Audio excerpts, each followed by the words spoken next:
જે રાજગોર ઓફિશિયલમાં આપનું સ્વાગત છે, જ્યાં તમે માત્ર શીખતા નથી પણ તમારી વિચારસરણી, તમારી કારકિર્દીની દિશા અને સમાજમાં તમારા યોગદાનને રૂપાંતરિત કરો છો. તો આ વાક્ય ઘણું બધું કહી જાય છે, ખરું ને? જુઓ, આપણે બધા કેટલી મહેનત કરીએ છીએ ડિગ્રી મેળવવા માટે, અને એવું માનીએ છીએ કે બસ આ જ છે સફળતાની ચાવી.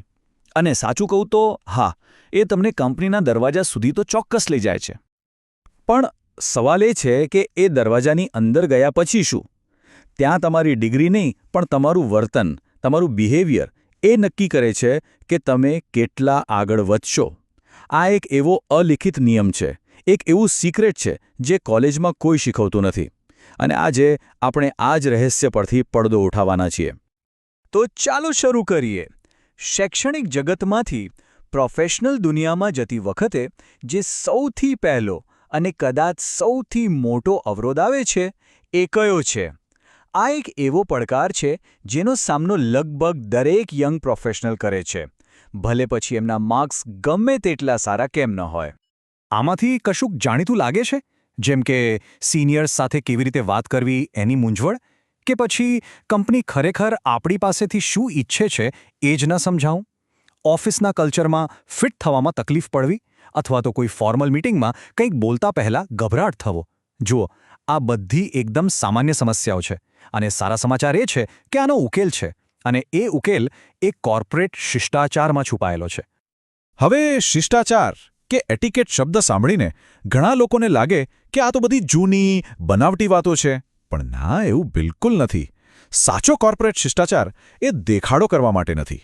એ છે જાગૃત રહેવા માટે, અવેર રહેવા માટે. એ તો એક એવું પાવરફુલ ટૂલ છે જે તમારા પ્રોફેશનલ સંબંધોને એકદમ મજબૂત બનાવે છે. ચાલો, આખી વાતને એકદમ સિમ્પલ ઉદાહરણથી સમજીએ. કલ્પના કરો કે બે યંગ પ્રોફેશનલ્સ છે. બંને એક જ દિવસે એક જ કંપનીમાં જોડાયા છે, અને બંને ટેકનિકલી બ્રિલિયન્ટ છે.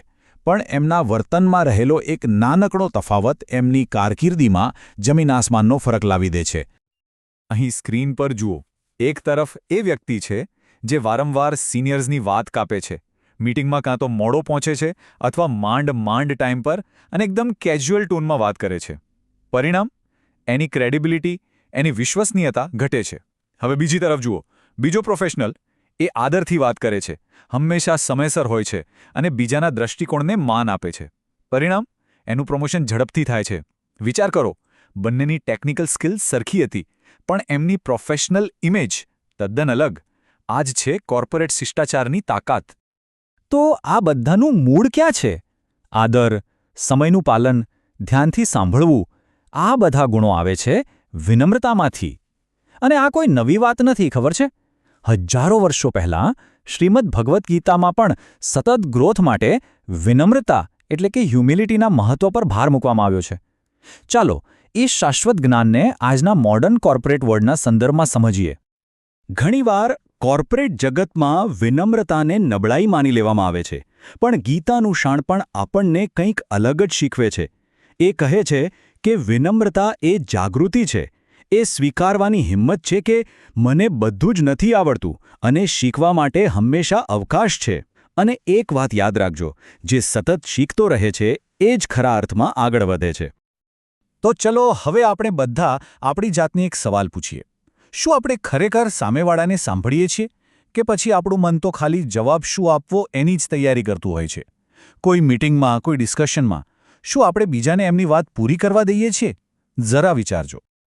અને એવો જ એક બીજો સવાલ, જ્યારે કોઈ પ્રોજેક્ટ સફળ થાય ત્યારે શું મોઢામાંથી મેં કર્યું એવું નીકળે છે, કે પછી આપણે સાથે મળીને કર્યું? શું આપણે આપણી ટીમના દરેક સભ્યના નાના મોટા યોગદાનને જાહેરમાં સ્વીકારીએ છીએ? આ બહુ નાની વાત લાગે, પણ એ તમારી લીડરશિપ ક્વોલિટી બતાવે છે. સારું, તો હવે આપણે થિયરીમાંથી પ્રેક્ટિકલ એક્શન તરફ જઈએ. કારણ કે અહીં જય રાજગોર ઓફિશિયલમાં અમારો હેતુ હંમેશા એ જ રહ્યો છે કે ઊંડા શાણપણને એકદમ સિમ્પલ, વ્યવહારુ પગલાં સાથે કેવી રીતે જોડવું. તો આ બધું જ્ઞાન રોજિંદા જીવનમાં કેવી રીતે લાગુ કરવું? આ રહ્યો તમારો એક્શન પ્લાન. પ્રોફેશનલ સફળતા માટેની 5 આદતો. આપણે એક પછી એક વાત કરીશું. તમારી પ્રોફેશનલ પ્રેઝન્સ એટલે કે તમારી ઉપસ્થિતિ. બીજું, તમારી કોમ્યુનિકેશન અવેરનેસ. ત્રીજું, ટાઈમ ડિસિપ્લિન. ચોથું, મીટિંગમાં તમારો શિષ્ટાચાર અને પાંચમું, જે આજે સૌથી અગત્યનું છે, તમારો ડિજિટલ શિષ્ટાચાર. ચલો આને ફટાફટ સમજી લઈએ. પ્રેઝન્સ એટલે કે યોગ્ય ડ્રેસિંગ અને કોન્ફિડન્ટ બોડી લેંગ્વેજ. કમ્યુનિકેશન ટૂંકમાં અને મુદ્દાસર વાત કરો, કોઈની વાત વચ્ચેથી કાપશો નહીં. સમય હંમેશા થોડા વહેલા પહોંચો અને ડેડલાઇન ક્યારેય ચૂકશો નહીં. મીટિંગ ધ્યાનથી સાંભળો અને પછી જ વિચારીને પોતાનો મત આપો. અને છેલ્લે ડિજિટલ ઈમેલ અને મેસેજમાં હંમેશા પ્રોફેશનલ ભાષાનો ઉપયોગ કરો. બસ આ 5 બાબતો પર ધ્યાન આપશો તો તમારી પ્રોફેશનલ ઇમેજમાં જબરદસ્ત સુધારો આવશે.